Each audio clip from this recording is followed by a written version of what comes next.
आपने अक्सर महसूस किया होगा कि जो लोग अच्छे काम करते हैं और हमेशा सबका भला सोचते हैं, अच्छा सोचते हैं, वो ही लोग जीवन में सबसे अधिक परेशान रहते हैं। वहीं जो लोग बुरे काम करते हैं, वो अपना जीवन सुखी और चैन से जी रहे होते हैं। अच्छे काम करने वालों को आखिर इतनी परीक्षा क्यों देनी पड़ती है, जबकि जो अधर्म की राह में है, वो भी अधिकतर खुश रहते हैं और जिंदगी का लुत्फ उठा रहे हैं। अगर आपके मन में भी ये सवाल कभी आया हो, तो आज हम आपको जवाब देंगे। ये जवाब है जो भगवत गीता में लिखा गया है और श्री कृष्ण ने अर्जुन को दिया है। भगवत गीता में वर्णित कथा के अनुसार जब भी अर्जुन के मन में कोई दुविधा उत्पन्न होती थी तो श्री कृष्ण के पास पहुंच जाते थे। एक बार की बात है, अर्जुन श्री कृष्ण के पास जाकर कहते हैं कि वो किसी का बात को लेकर परेशान है और इसका जवाब वो श्री कृष्ण से चाहते हैं। श्री कृष्ण ने पूछा, सवाल क्या है? अर्जुन ने कहा, मुझे जानना है कि अच्छे लोग के साथ हमेशा बुरा ही क्यों होता है, वही बुरे लोग खुशहाल होते हैं। अर्जुन के मुंह से ऐसी बात सुनकर श्री कृष्ण मुस्कुराए और कहा, मनुष्य जैसा सोचता है और महसूस करता है वैसा कुछ नहीं होता है, बल्कि अज्ञानता की वजह से वो सच्चाई नहीं समझ पाता है। अर्जुन उनकी यह बात समझ नहीं पाए।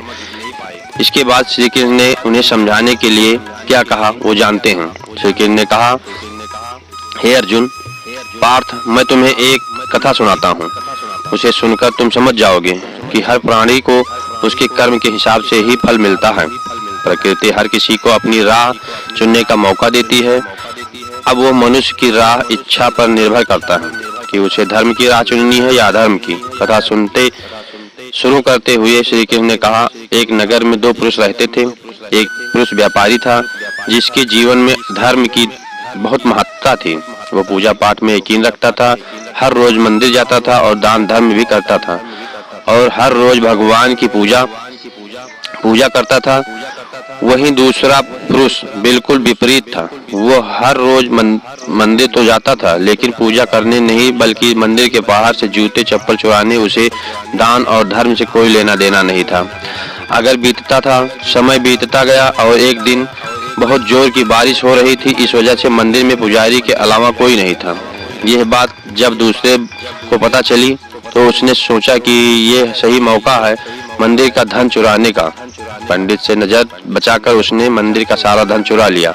उसी समय का धर्म कर्म में विश्वास रखने वाला व्यक्ति भी मंदिर पहुंचा। दुर्भाग्य से मंदिर के पुजारी ने उसे भी चोर समझ लिया और चिल्लाने लगे। वहां लोग एकत्र हो गए और उसे बहुत मारा।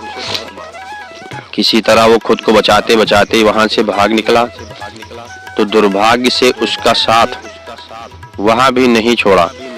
मंदिर के बाहर भी एक गाड़ी से टकरा गया और घायल हो गया।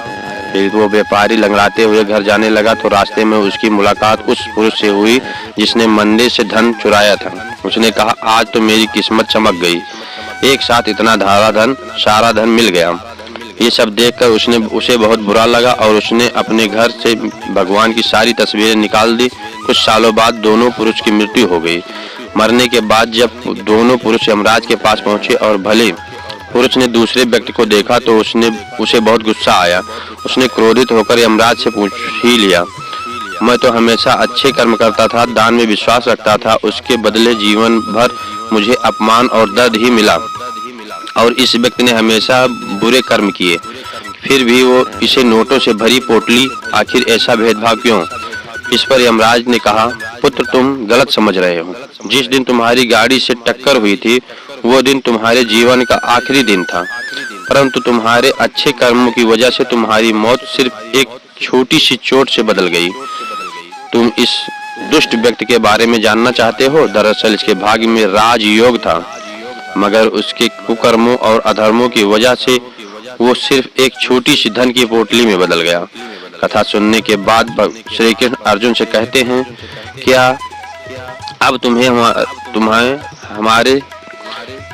तुम्हारे सवाल का जवाब मिल गया? ऐसा सोचना ही भगवान तुम्हारे कर्मों को नजरअंदाज कर रहे हैं। ये बिल्कुल भी सत्य नहीं है। भगवान हमें कब क्या किस रूप में दे रहा है मनुष्य को समझ लेना चाहिए। मगर आप अच्छे कर्म करते रहें तो भगवान की कृपा हमेशा बनी रहेगी।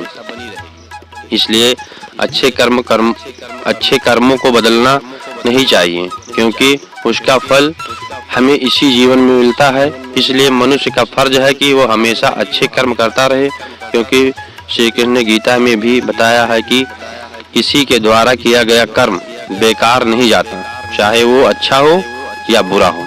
जय श्री कृष्ण।